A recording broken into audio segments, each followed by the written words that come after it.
Your life rarely changes all at once. It changes through decisions, through habits, through small actions repeated long enough to shape who you become. People often say it takes many days to build a habit, but a single week of deliberate action can reveal more about a person's character than months of good intentions. 7 days. That's all it takes to realize that most of what was holding me back wasn't a lack of knowledge, talent, or opportunity. It was habits, quiet habits, invisible habits, the kind that slowly shape a life while you're busy looking elsewhere. The Stoics believed a person's destiny is shaped by daily actions, not grand ambitions. Yet so many people spend years waiting for motivation, waiting for confidence, waiting for the perfect moment to begin.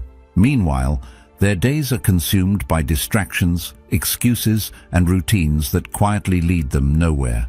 The uncomfortable truth is that life rarely changes when circumstances change.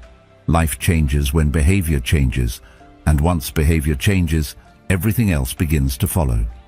There is a reason some people remain calm in chaos, focused when others are distracted, and disciplined when others give up. It is not luck, it is not talent.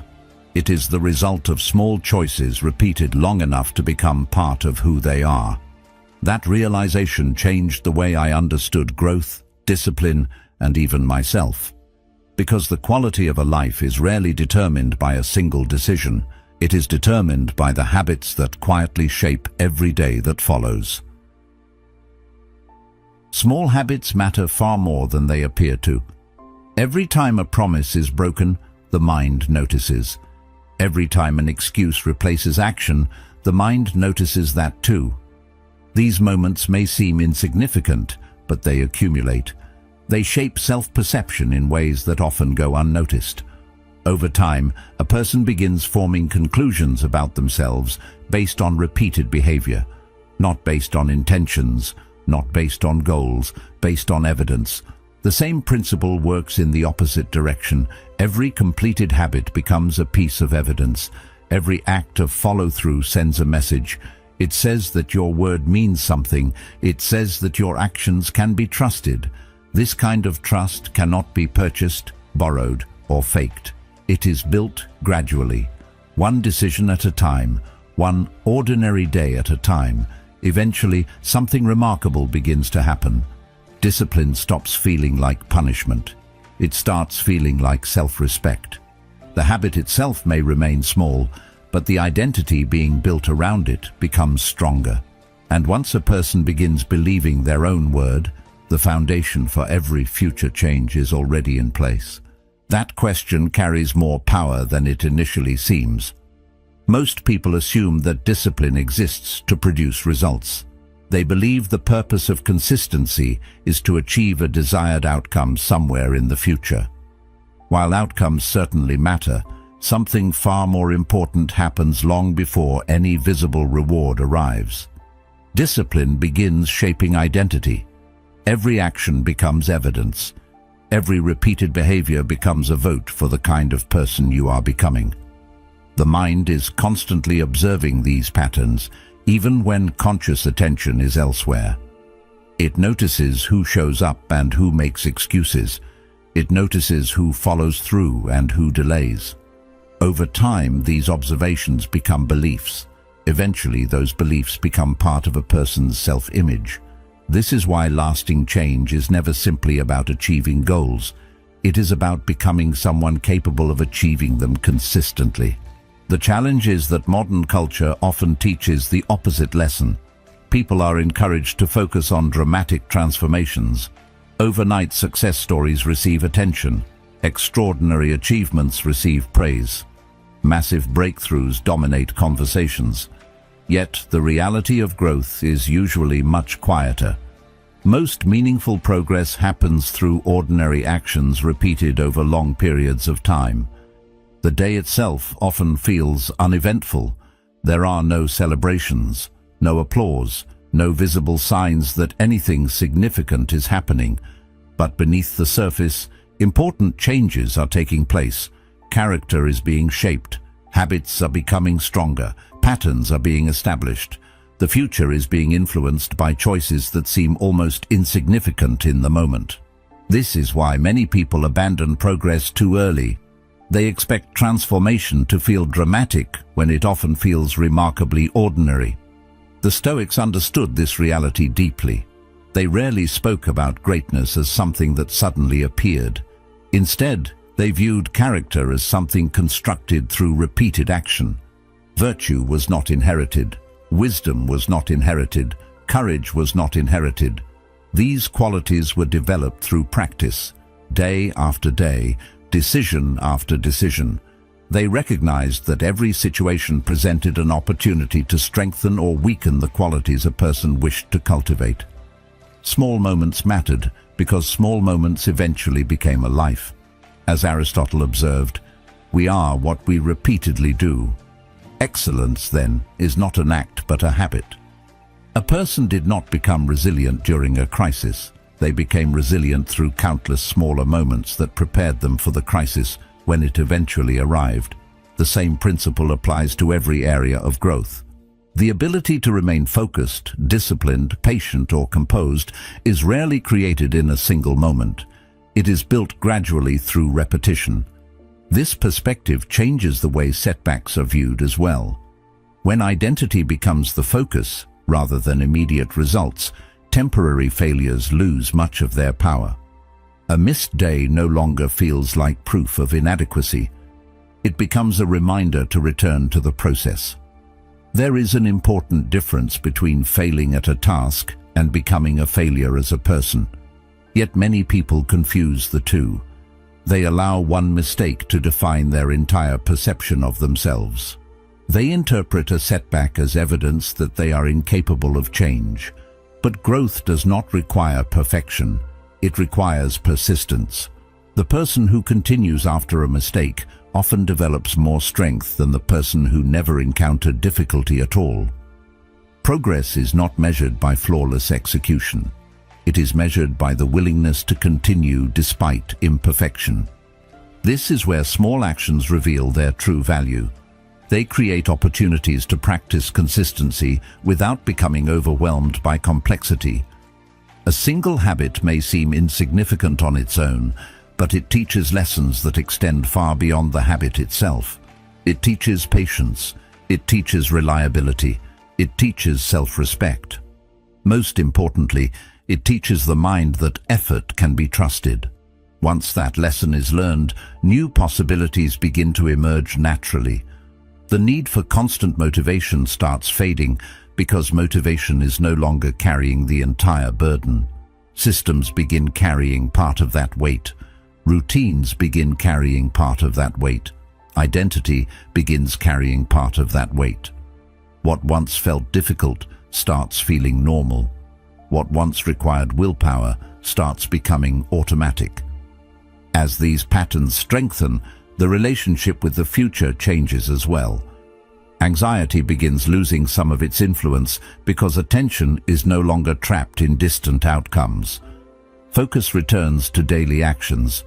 The next step becomes more important than the final destination. There is a certain freedom in that approach.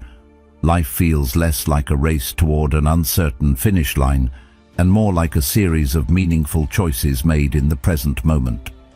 Ironically, this often produces better results than constant obsession with outcomes ever could. When attention remains grounded in what can actually be controlled, progress becomes more sustainable. The future begins improving quietly, almost invisibly, because the patterns shaping that future are improving first. And when daily patterns begin changing, a person's life often starts changing long before they fully realize it. If these ideas are helping you see yourself a little more clearly, consider subscribing. To spend more time with ideas that strengthen character, sharpen judgment, and bring greater intention to everyday life. Because growth rarely happens in a single moment of inspiration. More often, it happens through repeated reflection, honest observation, and the willingness to improve one small decision at a time. The more I thought about consistency, the more I realized that most people are not losing battles against laziness. They are losing battles against distraction. That distinction matters because the solution changes completely depending on how the problem is understood. It is easy to blame a lack of discipline when progress stalls. It is easy to assume that stronger willpower is the missing piece. But often the issue runs deeper than that. The modern world competes for attention with an intensity that previous generations never experienced. Every device, every platform, every notification is designed to pull awareness away from the present moment and direct it somewhere else. The result is a mind that is constantly reacting but rarely reflecting, constantly consuming but rarely creating, constantly busy but rarely moving in a meaningful direction. This is why so many people end their days feeling exhausted despite accomplishing very little. Their energy has been spent responding rather than choosing. At first, these interruptions seem harmless. A quick glance at a message, a few minutes scrolling through updates, a brief distraction between tasks. Each moment feels insignificant on its own. Yet the real cost is not measured in minutes. It is measured in fragmented attention. Every interruption leaves something behind. A portion of the mind remains attached to what it has just seen, heard, or experienced. Focus becomes divided. Clarity begins to fade. Deep thinking becomes harder to sustain. As Seneca observed, to be everywhere is to be nowhere. Over time, this fragmented state starts to feel normal.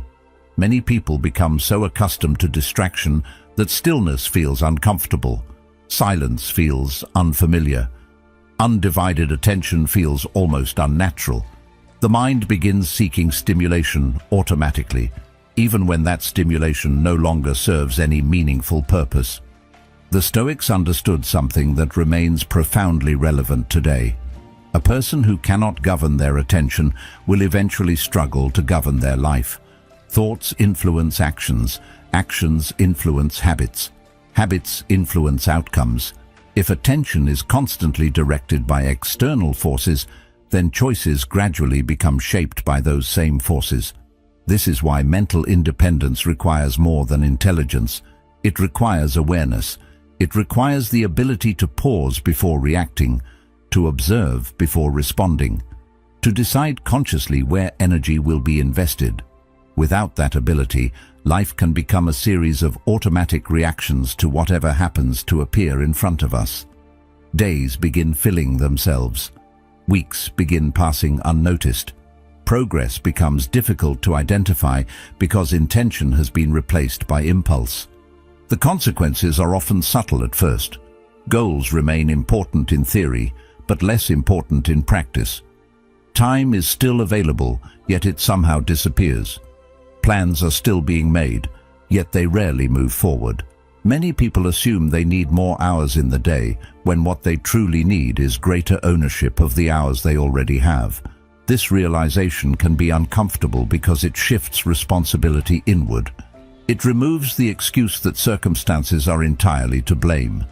The truth is that meaningful goals require sustained attention, and sustained attention cannot exist where constant distraction is allowed to flourish. The issue is rarely capability. Most people are capable of far more than they realize. The issue is that their focus is being scattered across too many competing priorities. I began noticing this pattern in my own life, not through some dramatic revelation, but through ordinary observation. There were moments when I felt busy from morning until evening, yet struggled to identify what had actually been accomplished. The effort was real, the activity was real, yet the results felt strangely disconnected from the energy being invested. That contradiction forced me to examine where my attention was going. The answer was not flattering. Small distractions had become routine. Minor interruptions had become habits. Moments that seemed harmless in isolation were accumulating into hours of lost focus. More importantly, they were shaping the quality of my thinking. Deep reflection was becoming rare because shallow stimulation was becoming constant. Once that became clear, protecting attention started feeling less like a productivity strategy and more like an act of self-respect. Valuable things are protected. Time is protected, money is protected, health is protected. Yet attention, perhaps one of the most valuable resources a person possesses, is often left completely exposed. The mind absorbs whatever enters its environment. Conversations influence thinking. Information influences perception.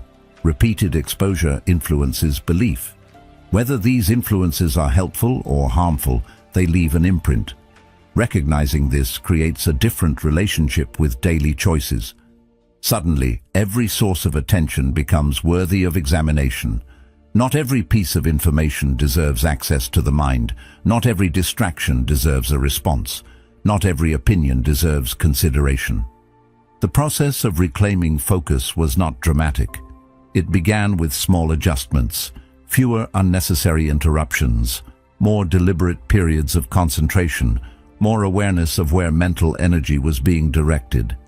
The changes seemed minor at first, yet their effects were surprisingly significant.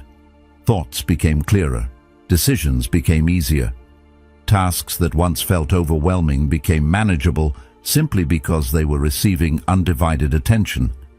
It became obvious that progress had never been hiding behind some mysterious lack of ability. Progress had been waiting behind layers of distraction. The potential to move forward had always existed. It was simply buried beneath noise. That realization changed the way I viewed attention forever.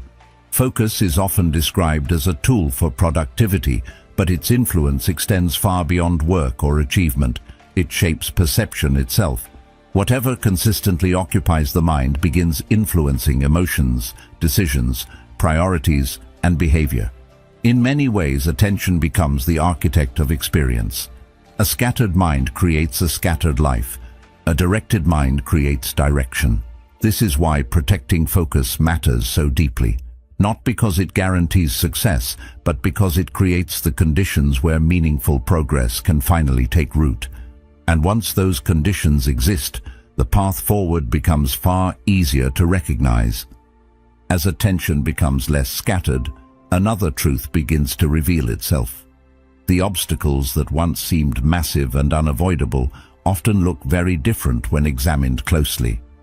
For a long time, I believed progress was being blocked by external circumstances. Lack of time, lack of opportunity, lack of resources.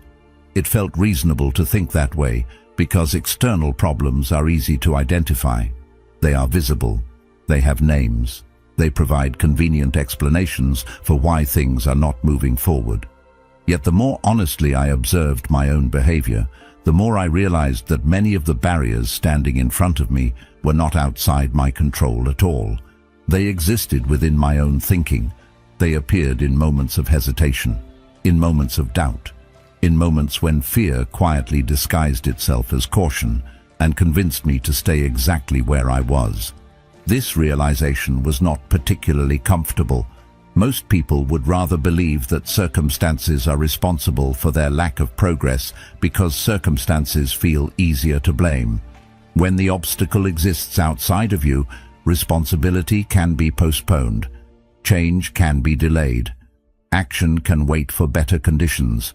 But when the obstacle is internal, the conversation becomes different. Suddenly, there are fewer excuses available. The mind begins confronting patterns it would rather avoid. Patterns that have existed for years, sometimes for decades. Fear of failure, fear of judgment, fear of making the wrong decision, fear of discovering that an effort may not produce the desired result. These fears rarely announce themselves openly. Instead, they appear in subtle ways. They encourage delay. They encourage overthinking. They encourage endless preparation without meaningful action. The Stoics recognized this tendency long ago. They understood that the human mind often creates suffering long before reality provides any reason for it. A person imagines future problems and begins experiencing the emotional weight of those problems as if they have already happened. The body reacts, the emotions respond, anxiety grows, yet the event being feared may never occur. In many cases, the imagined outcome is far worse than reality itself.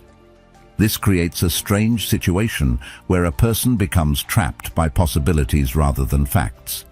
Energy is spent fighting battles that exist only in anticipation. Days become consumed by worries that have no physical presence beyond the mind creating them. The result is paralysis disguised as caution. When viewed from a distance, it becomes obvious how many opportunities disappear because of imagined outcomes. Projects remain unfinished because someone fears criticism. Conversations never happen because someone fears rejection. Goals remain untouched because someone fears failure. Entire chapters of life remain unwritten because uncertainty feels uncomfortable. Yet uncertainty is present in nearly everything worthwhile. There is no meaningful pursuit that arrives with guarantees attached. No important decision comes with complete certainty. As Seneca wrote, we suffer more often in imagination than in reality. Waiting for certainty often means waiting forever.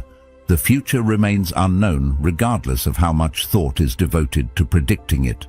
The question is not whether uncertainty will exist. It will. The question is whether uncertainty will be allowed to decide the direction of a life. For years, I believed confidence would eventually arrive and make action easier.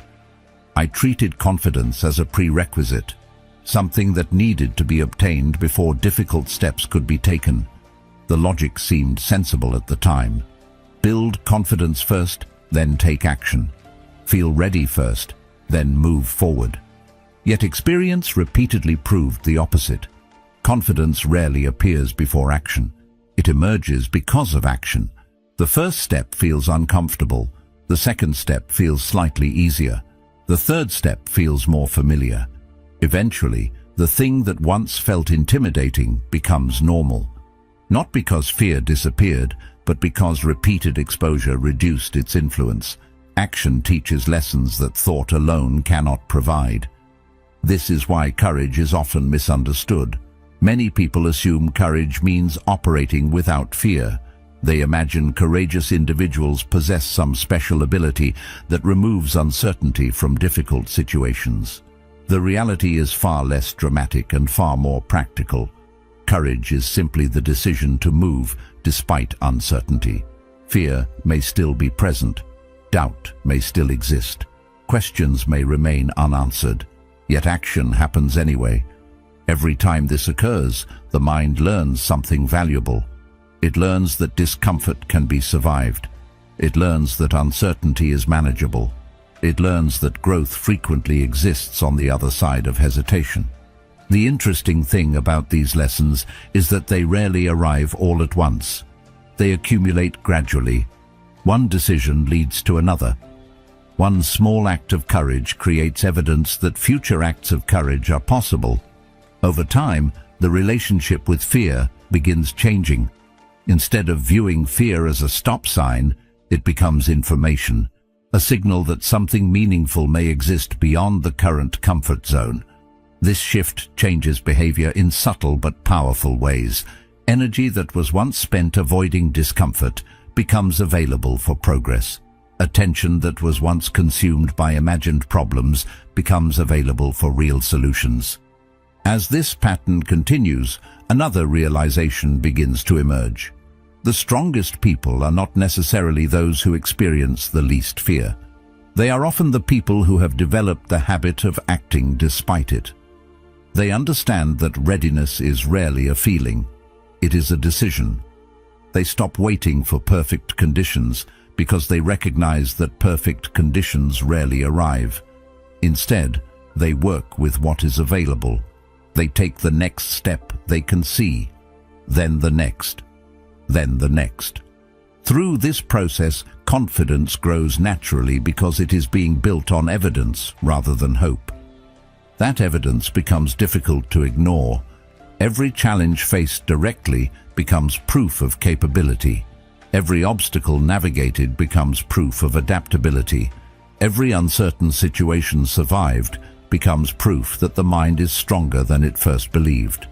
As Epictetus reminded us, difficulties show what men are. Gradually, the focus shifts away from fear itself and toward the person being shaped through the process. This is where meaningful growth often begins. Not when uncertainty disappears, but when uncertainty loses its ability to dictate behavior. The path forward becomes clearer because action has replaced hesitation.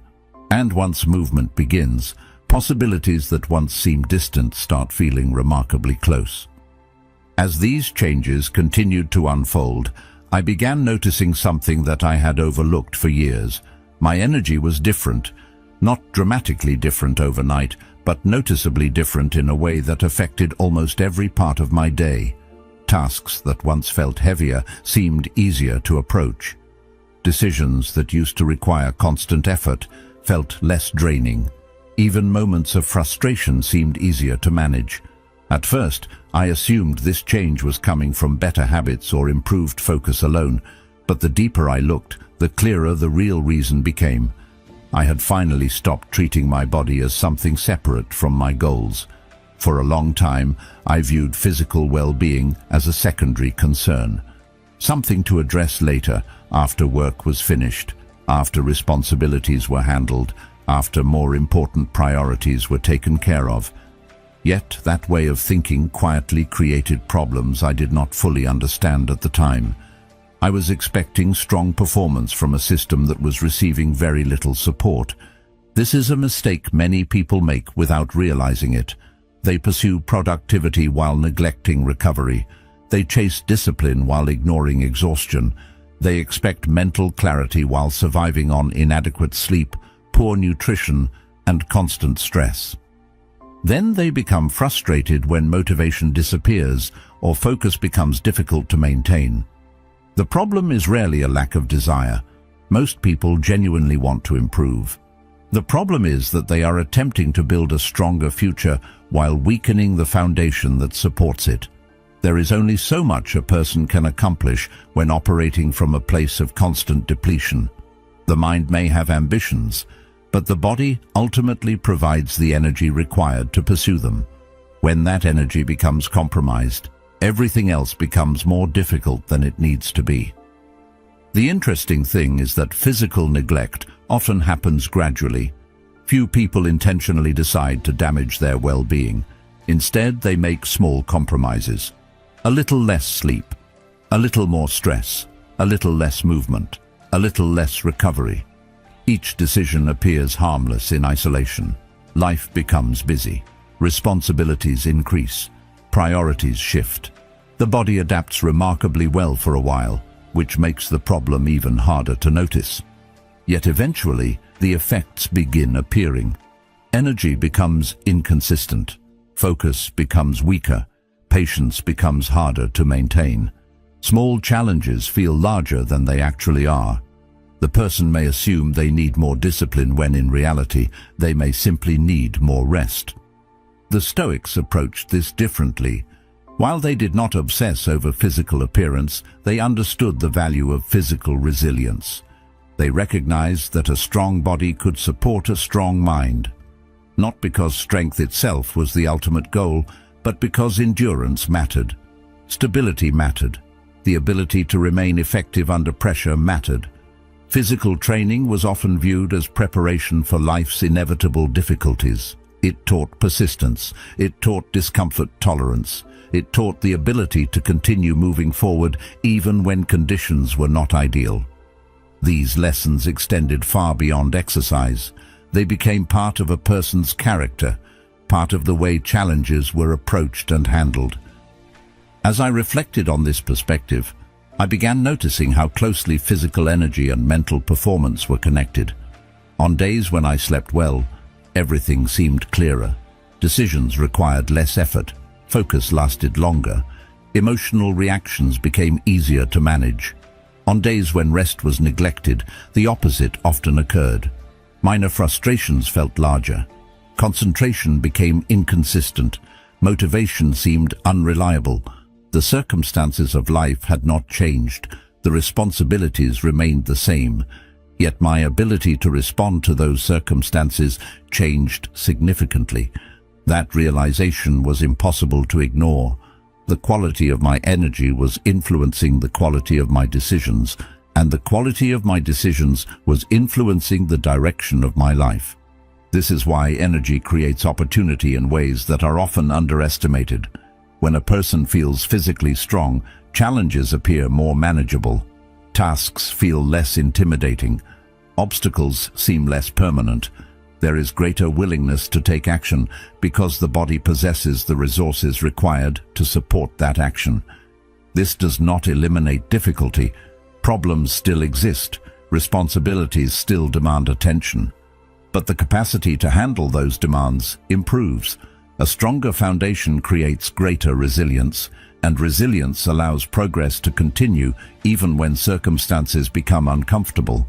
What surprised me most was how simple many of the necessary changes actually were.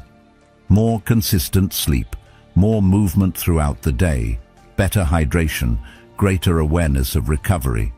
None of these habits were revolutionary. None of them required extreme effort. Yet together they created noticeable improvements. The body responded positively because it was finally receiving what it needed, rather than being expected to operate indefinitely under strain. The improvements extended beyond physical well-being. Focus improved, patience improved, consistency improved. Habits that once felt difficult began requiring less effort because the energy needed to support them was finally available. There is a tendency in modern culture to search for complex solutions to problems that often have simple foundations. People look for advanced strategies while overlooking basic necessities. They search for motivation while neglecting sleep. They search for productivity while neglecting recovery. They search for discipline while neglecting health. Yet sustainable growth rarely emerges from constant exhaustion. It emerges from balance, from respecting the systems that make progress possible in the first place. The longer I observed this connection, the more obvious it became that physical well-being was never separate from personal growth. It was part of it. Every goal depended upon energy. Every habit depended upon energy. Every decision depended upon energy. When that energy improved, opportunities seemed to appear more frequently, not because life had changed, but because I was better equipped to engage with it. The same challenges existed. The same responsibilities remained. The difference was that I now had the strength to meet them with greater clarity, greater consistency, and far less resistance than before. As momentum began building, I discovered something that seemed obvious once I saw it, yet had escaped my attention for years. Most people are making more progress than they believe they are. The problem is not always a lack of growth.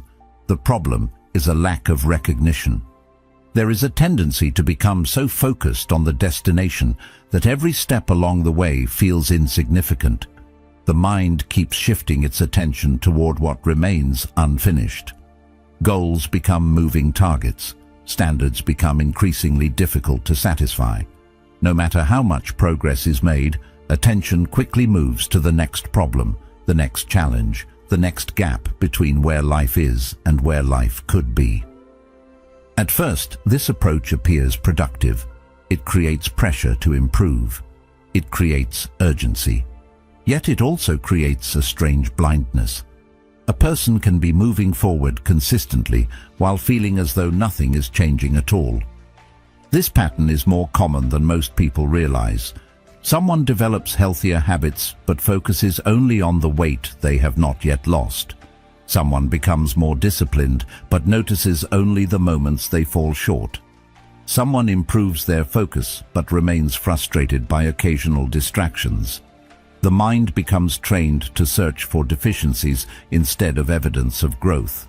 Over time, this creates an unfair relationship with progress. Achievements are minimized. Improvements are dismissed. Victories are treated as expectations rather than accomplishments. The result is a constant feeling of inadequacy, even when meaningful changes are taking place. A person can spend years improving while still feeling stuck because they never pause long enough to recognize how far they have already come. The Stoics understood the importance of reflection for precisely this reason. They recognized that growth requires awareness.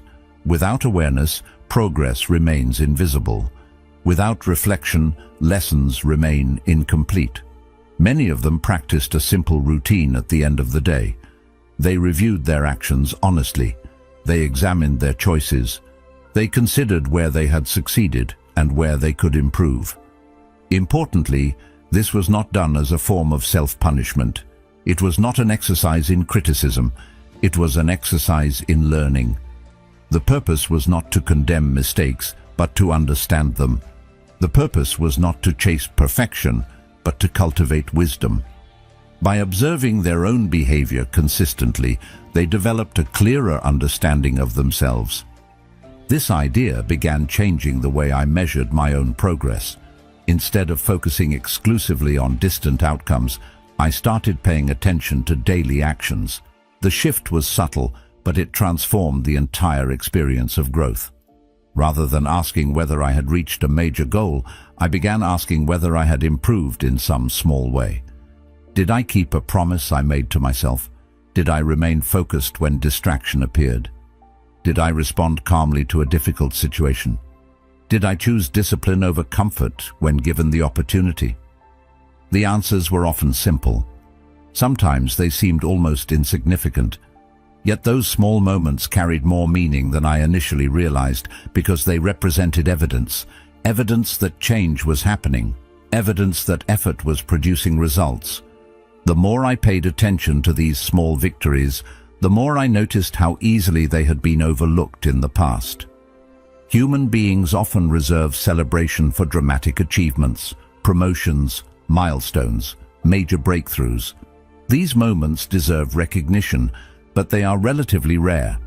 Daily life is shaped by much smaller decisions, a difficult conversation handled with maturity, a healthy choice made when no one was watching, a commitment honored despite inconvenience. These moments rarely receive applause, yet they are often responsible for creating the larger achievements that eventually arrive. The visible outcome may receive attention, but it is usually built upon hundreds of invisible decisions that came before it. Recognizing this changed my relationship with motivation. For a long time, motivation felt unreliable because it depended on visible results. If progress was obvious, motivation grew. If results were delayed, motivation faded. But reflection created a different source of encouragement.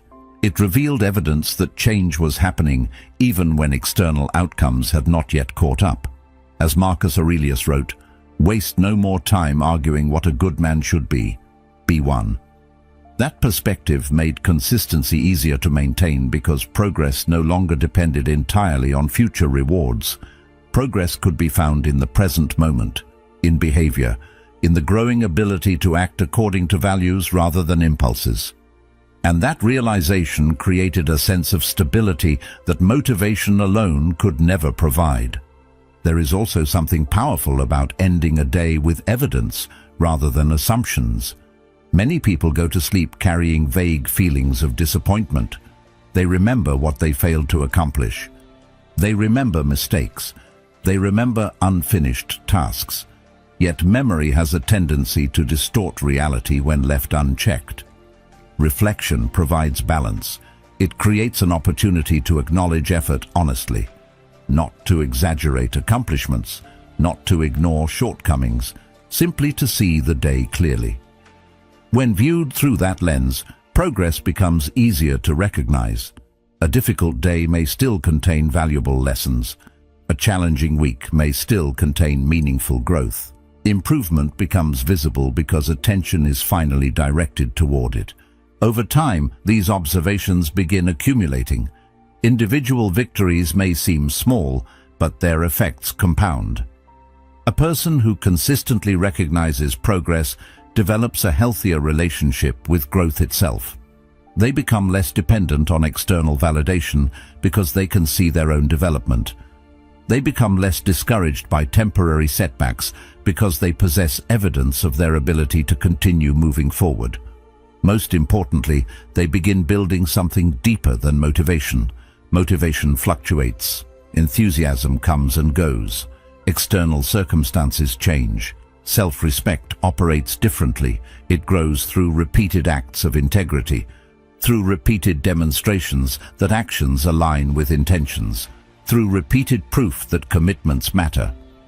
Eventually, the collection of small victories forms a larger story, not a story of perfection, but a story of effort, a story of persistence, a story of gradual improvement built through countless ordinary moments.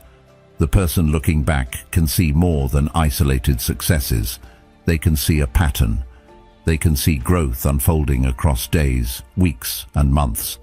And once that pattern becomes visible, confidence begins resting on something much stronger than temporary emotion. It rests on evidence. The quiet evidence created by showing up consistently, learning continuously, and refusing to ignore the progress that was there all along. As all of these lessons began connecting together, a deeper realization slowly emerged. None of these habits were really about productivity in the way I had once imagined. They were never about checking more boxes, completing more tasks, or squeezing every possible ounce of efficiency from the day. In fact, the more I reflected on the changes taking place, the more I understood that productivity was simply a byproduct. Something else was happening beneath the surface, something far more important. The habits were teaching me how to regain ownership over parts of my life that had gradually been handed away without realizing it. Not handed away to another person, but to impulses, distractions, emotions, and circumstances. Little by little, choices that should have been deliberate had become automatic. Reactions that should have been examined had become habitual. Days that should have been guided by intention had become guided by momentum. The habits were not changing my schedule as much as they were changing my relationship with myself. This idea sits at the heart of something the Stoics understood remarkably well. They believed that freedom was often misunderstood. Most people imagine freedom as the ability to do whatever they want, whenever they want. Yet that definition quickly begins to fall apart when examined closely. A person who cannot control their impulses is not truly free. A person who is constantly controlled by anger, fear, anxiety, distraction, or external approval is not truly free either. They may possess options, but their inner world remains governed by forces they do not fully understand. The Stoics proposed a different kind of freedom, one built through self-mastery, not mastery over other people, not mastery over unpredictable events, mastery over thoughts, choices, and responses, a freedom that cannot be taken away because it originates from within. The more I thought about this, the more I began noticing how much energy had previously been spent trying to control things that were never fully mine to control in the first place. Outcomes, opinions, circumstances, timing. There was always some future event that seemed necessary before peace of mind could finally arrive. Some achievement that needed to happen, some condition that needed to improve, some uncertainty that needed to disappear. Yet life rarely operates according to those expectations. Delays happen, plans change, unexpected difficulties appear without warning. The person who depends entirely on external conditions for stability often finds themselves trapped in a cycle of frustration because external conditions are constantly changing. The world refuses to follow a script. It moves according to its own rhythm. What began changing was not the unpredictability of life. That remained exactly as it had always been. What changed was my relationship with it. Challenges still appeared. Problems still demanded attention. There were still moments of disappointment, uncertainty, and frustration. The difference was that these experiences gradually stopped feeling like personal attacks. They stopped feeling like evidence that something had gone wrong. Instead, they became opportunities to practice the very qualities I had been trying to develop. Patience during delays, discipline during discomfort, composure during uncertainty. The obstacle itself was no longer the primary focus. The response became the focus. And that shift changed the entire experience. This is where many people become stuck without realizing it. They spend years asking whether life is fair, whether circumstances are favorable, whether the conditions around them are ideal. These questions are understandable, but they often lead nowhere useful because they focus attention on things that cannot be fully controlled. A more productive question begins to emerge when attention returns inward. Not whether circumstances are perfect, but whether character is improving. Not whether every obstacle disappears, but whether resilience is growing. Not whether discomfort can be avoided, but whether it can be handled more effectively than before. These questions create movement because they place responsibility back into the hands of the person asking them. Over time, this perspective begins influencing everything. Criticism becomes easier to navigate because self-worth is no longer entirely dependent on approval. Delays become easier to tolerate because progress is measured by effort rather than immediate outcomes. Difficult conversations become less intimidating because discomfort is no longer treated as something that must always be avoided. As Epictetus observed, it's not what happens to you, but how you react to it that matters. A growing sense of stability begins to emerge when identity is rooted in principles rather than circumstances.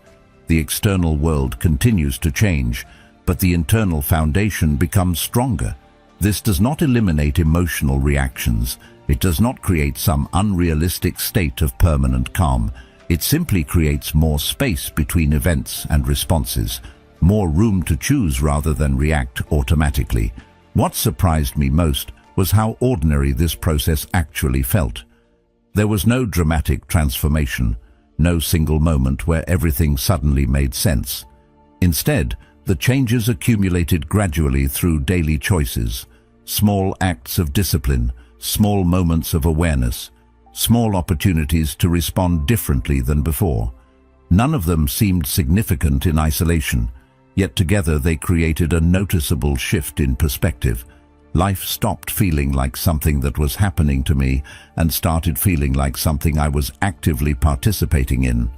The difference may sound subtle, but its effects were profound. Eventually, obstacles began looking different as well. Not because they became easier, but because they were being interpreted differently. Difficult situations no longer appeared solely as interruptions to progress. They became part of the process itself. Every challenge contained an opportunity to practice patience. Every setback contained an opportunity to practice persistence. Every disappointment contained an opportunity to practice perspective. The obstacle and the training became inseparable. Growth was no longer postponed until difficulties disappeared. Growth was happening through the difficulties. That realization may be the most valuable lesson of all. Every day presents another opportunity to strengthen the qualities that matter most, not through grand gestures or dramatic transformations, but through ordinary decisions repeated consistently over time. The world will always contain uncertainty. Circumstances will continue changing. Challenges will continue appearing. Yet a person who develops mastery over their own responses carries something far more valuable than certainty. They carry stability. And from that stability comes a kind of freedom that no external success can fully provide, because it is built upon something that remains available regardless of what the world decides to do next. A better life is rarely built through one extraordinary moment. It is built through ordinary moments, repeated with intention. One decision, one habit, one act of discipline at a time. The person you become tomorrow is being shaped by the choices you make today, even when nobody else can see them. If something in this reflection resonated with you, don't let it end here. Choose one of the videos on your screen and continue the journey. Every lesson is another opportunity to strengthen your mind, deepen your perspective, and move closer to the person you're capable of becoming.